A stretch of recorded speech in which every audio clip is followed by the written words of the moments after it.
Praise the Lord. परमेश्वर की स्तुति हो। खुदावंद यीशु मसीह के मधुर और मीठे नाम में आप सबको सलाम। हम धन्यवाद करते हैं परमेश्वर का, आज ये दिन हमें दिखाया। थोड़े समय में हम परमेश्वर के वचन से मनन करेंगे। आज का जो बाइबल पाठ है वो 3 जगह से है। आपके सामने हम एक जगह से पढ़ेंगे और 2 जगह से आप लोग पढ़ लीजिएगा। आपको जो पढ़ना है वो है दूसरा इतिहास 1 अध्याय 7 से 13। दूसरा इतिहास 1 अध्याय 7 पद से 13 पद तक आप पढ़िएगा। और उसके बाद याकूब 4 अध्याय 1 से 3 वो भी आप पढ़िएगा। याकूब 4 अध्याय 1 से 3 वो आप पढ़िएगा।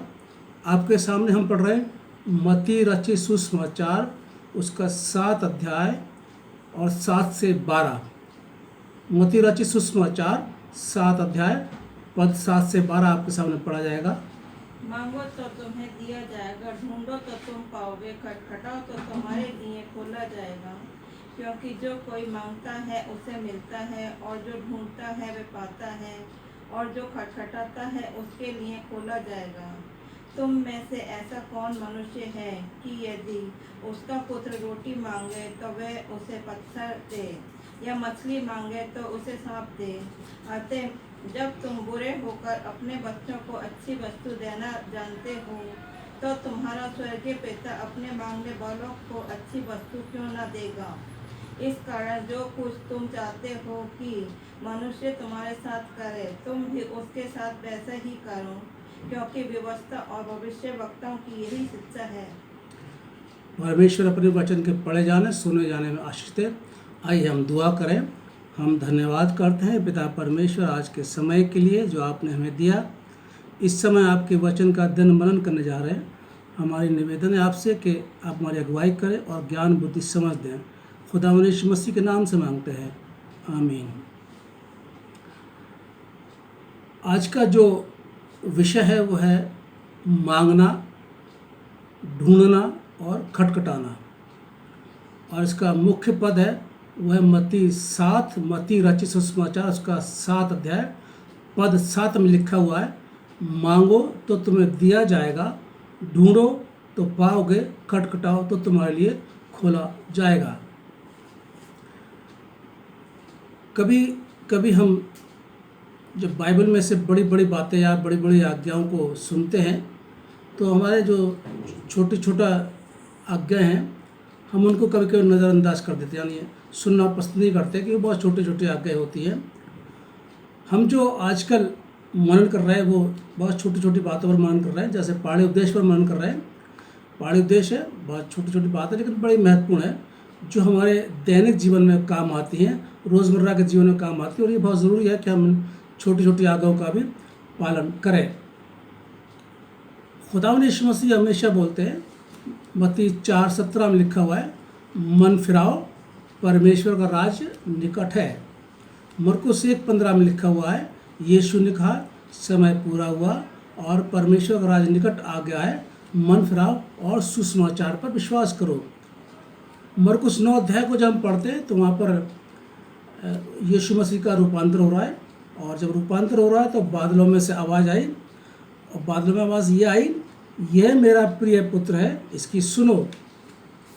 और उसके बाद हम जब मत्ती 5 उसका 1 और 2 पढ़ते हैं तो वहाँ पर भी लिखा हुआ है, वह इस भीड़ को देख के पहाड़ पर चढ़ गया, और जब बैठ गया तो उसके चेले उसके पास आए और वो अपना मुंह खोल के उनको ये उपदेश देने लगा।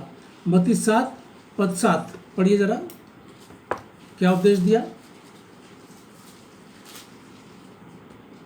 मांगो तो तुम्हें दिया जाएगा। बस मांगो तो तुम्हें दिया जाएगा। इसे पद 7 में 3 बातें हैं। पहली बात मांगना, दूसरी बात ढूंढना और तीसरी बात खटखटाना। आज हम तीनों बातों पर मनन नहीं कर सकते। आज एक ही बात मनन करेंगे और वो है मांगना। मांगो तो तुम्हें दिया जाएगा।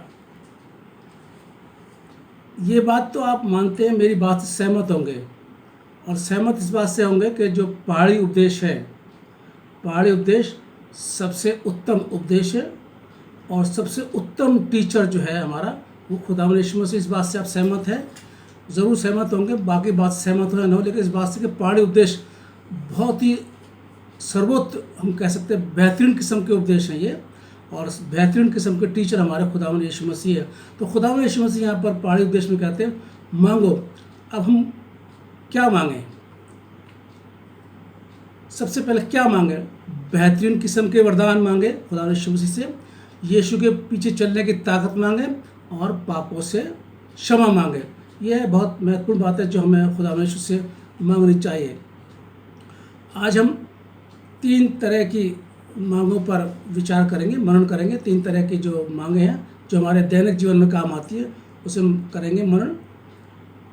सबसे पहली बात, परमेश्वर के लोगों की सेवा करने के लिए बुद्धि मांगना। यानी जो पर हमारे पास अगर कोई हम सेवा कर रहे हैं, हम कोई बड़े किसी बड़े पद पर हैं और हमारे साथ में कुछ और लोग काम करते हैं, तो उनके साथ में किस तरीके का न्याय किया जाए, वो कैसे उनका बात उनके साथ काम किया जाए, उसके लिए बुद्धि की बहुत ज़रूरत है।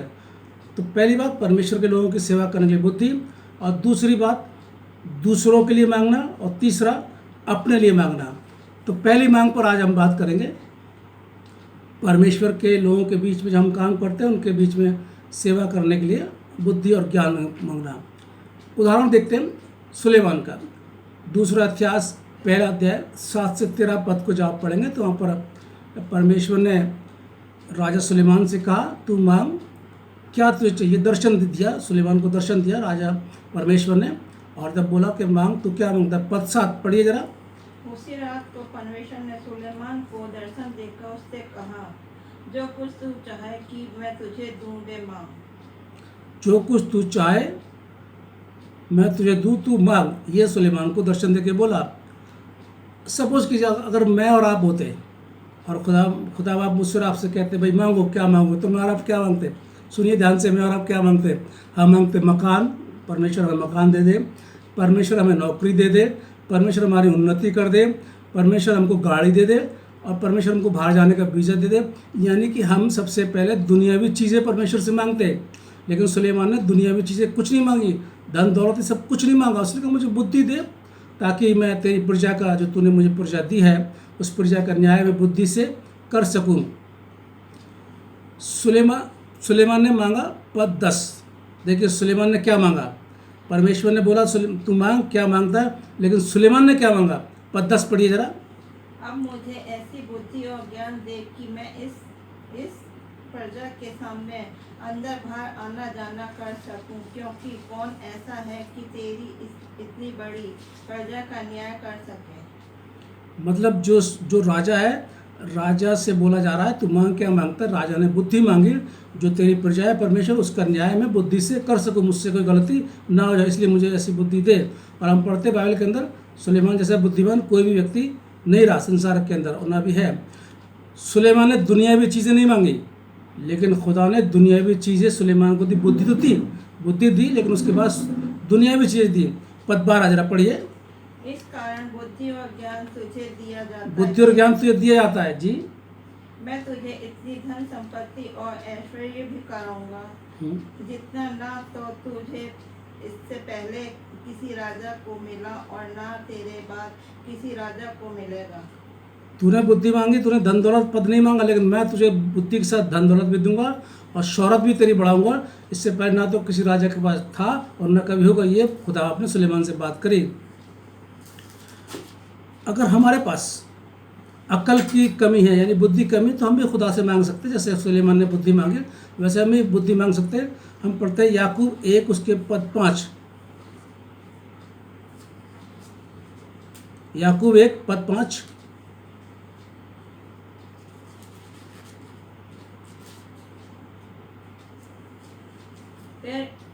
पर यदि तुम में से किसी को बुद्धि की घटी हो तो परमेश्वर से मांगे, जो बिना उलाहना दिए सबको उदारता से देता है और उसको दी जाएगी। हमारे पास बुद्धि कमी है, हम परमेश्वर से मांगे, परमेश्वर बिना उलाहना, कोई ताना नहीं मारेगा, परमेश्वर हमको बुद्धि मिल जाएगी, जैसे सुलेमान को बुद्धि मिली। और सुलेमान को बुद्धि के साथ साथ दुनियावी चीज़ें दी परमेश्वर ने। हमें भी बुद्धि के साथ साथ दुनियावी चीज़ें, हमारी ज़रूरतों को परमेश्वर पूरा जरूर करेंगे। यीशु ने कहा मांगो तो तुम्हें दिया जाएगा। अब दूसरी मांग, हमारी दूसरी मांग क्या है? हमें दूसरों के लिए मांगना। लूका 11 और पद 5 से लेके 8 तक आप लोग पढ़ लीजिएगा। लूका 11 पद 5 से लेकर 8 तक आप पढ़ लीजिएगा। एक इंसान के घर में उसका एक दोस्त आता है, दूसरों के लिए मांगना। दोस्त आता है, उसके पास खाना नहीं होता है, वो क्या करता है, अपने दूसरे मित्र के पास जाता है खाना मांगने के लिए। दरवाज़ा खटखटाता है, वो कहता है भाई मेरे घर में एक मित्र आया, मुझको रोटी दे दे। अंदर वाला मित्र थोड़ा सा कहता है भाई मैं सो गया हूँ, मैं बिस्तर पे हूँ, फिर भी वो मांगता रहता है।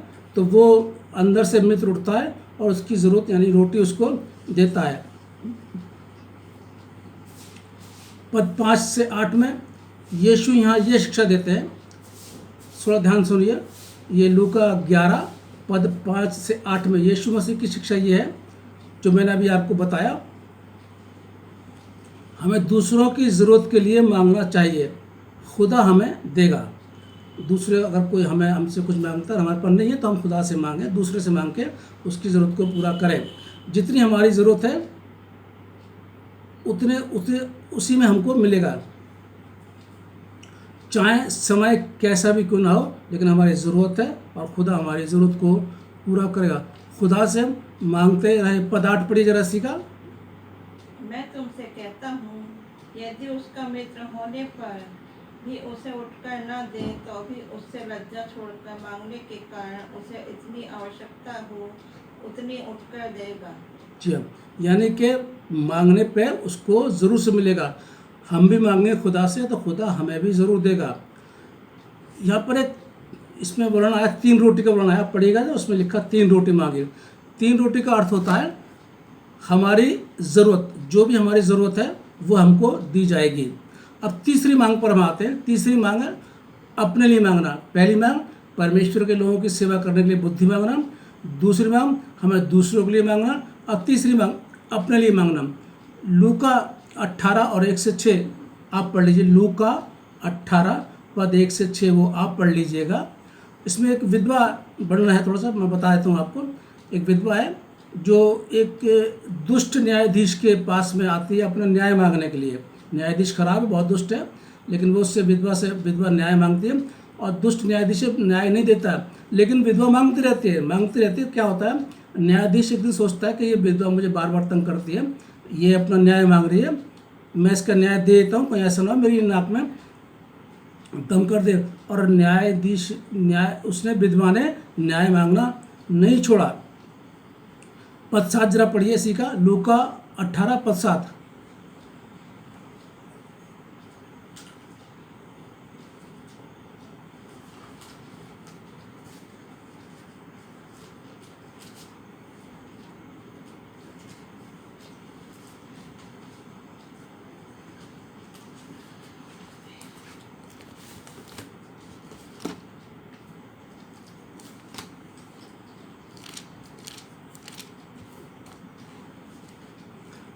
इसलिए क्या परमेश्वर अपने चुने हुओं का न्याय न चुकाएगा जो रात दिन उसकी दुहाई देते रहते हैं? क्या वो उनके विषय में देर करेगा?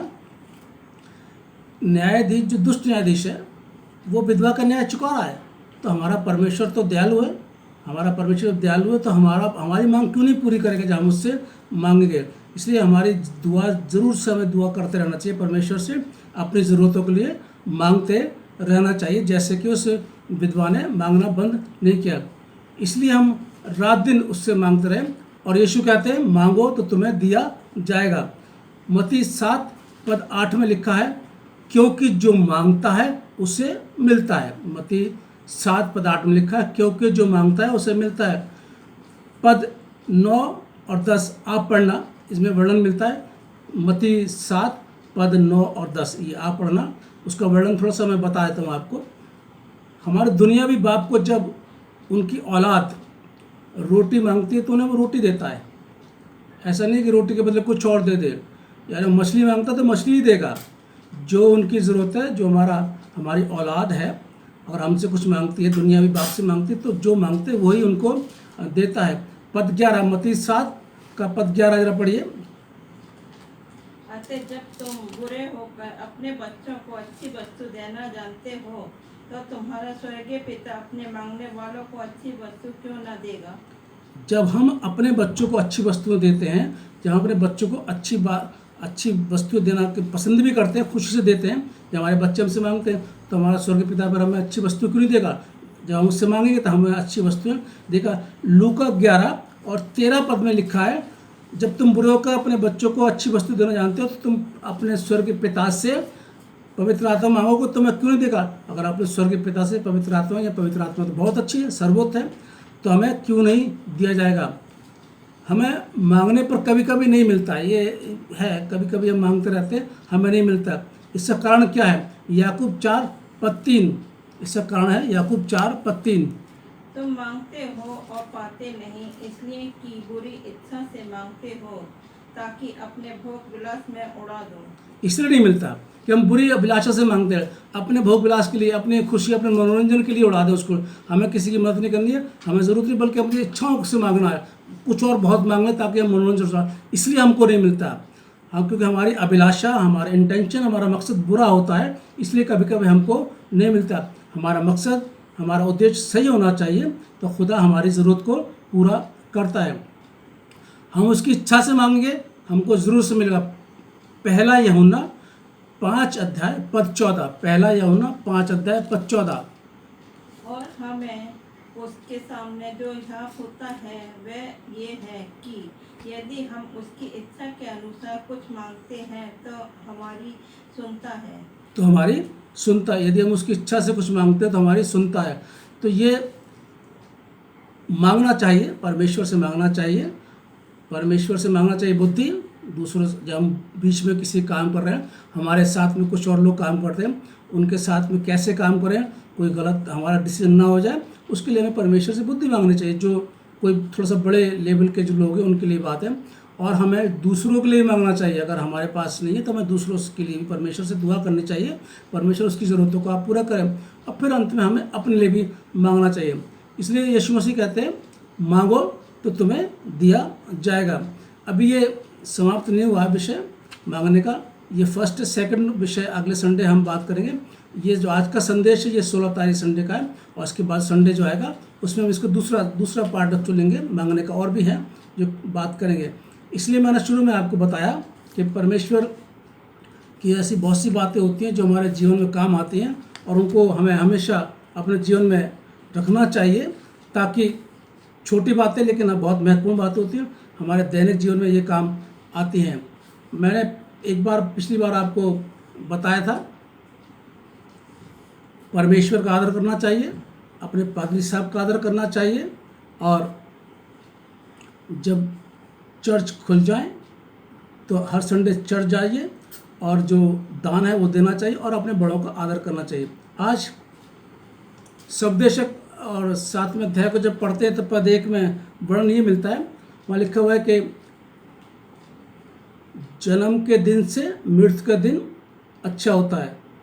जो हमारा जब जो जन्म होता है उससे मृत्यु का दिन अच्छा होता है, ये रखा हुआ है। और हमें वाकई में जन्म से ज़्यादा हमें खुशी मनाते, लेकिन फिर भी हमें ये सोचना चाहिए कि हम पैदा हुए हैं तो फिर हमें एक दिन मरना है, इसलिए मरने के लिए भी हमें तैयार रहना चाहिए। ये नहीं कि साहब हम आ गए तो हम मरेंगे नहीं, उसी हिसाब से, क्योंकि हम जब संसार के अंदर आए हैं और हमें एक दिन संसार छोड़ के जाना है, उसी हिसाब से अपने जीवन को व्यतीत करना चाहिए, अपनी ज़िंदगी को व्यतीत करना चाहिए। छोटी बातें बहुत महत्वपूर्ण बातें हैं, मैं आपको बता रहा हूँ, गहराई वाली बातें हैं, बहुत सी गहराई वाली बातें जो मैं इसमें मनन नहीं करता हूँ। कभी गहराई वाली बातें भी मनन करेंगे ताकि आप समझ सकें, लेकिन मैं सोचता हूँ कुछ एक बाइबल टीचर हों या कुछ पास्टर्स हों, उनके बीच में अगर ये गहराई वाली बातें बोली जाएँ तो ज़्यादा अच्छा है। एक साधारण मसीह विश्वासी गहराई में जाएंगे तो हो सकता है वो ना समझ पाए, लेकिन हम खुदा से इस बात की दुआ करें, जो दैनिक जीवन में हमारे काम आती हैं, जो बातें व्यवहारिक जीवन में काम आती हैं, उन्हें हम पकड़े रहें और उन पर चलें। ये पहाड़ी उद्देश्य को हम बहुत अच्छी तरह से, गंभीरता से इसको पढ़ा करें, इसमें जो भी आज्ञा लिखी हैं उनको मानें, ताकि हमारा अनंत जीवन बचा रहे और हमारा विश्वास मजबूत रहे। ये आज का वचन था। परमेश्वर इसके लिए आप बहुत बड़ी आशीष। आइए हम दुआ करें। हम धन्यवाद करते हैं पिता परमेश्वर, आज का वचन आपने हमें दिया, हमने बोल दिया, हम चाहते कि बढ़े, लेकिन इसमें हमारी मर्जी नहीं बल्कि आपकी मर्जी पूरी हो। खुदा ने ज़िंदगी दी तो अगले संडे फिर मुलाकात करेंगे इसी ऑनलाइन से। जब तक ये चर्च नहीं खुलते तब तक हम ऑनलाइन मैसेज देंगे। परमेश्वर तब तक लिए हम सबको हिफाजत से रखे और परमेश्वर आपको बड़ा खुश रखे। और मैं उम्मीद करता हूँ कि आज प्रभु में आप लोग आनंद होंगे और आनंद रहना भी चाहिए। खुदा आप में हमेशा खुश रहना चाहिए। खुदा आपको बहुत बड़ी आशीष दे। आमीन।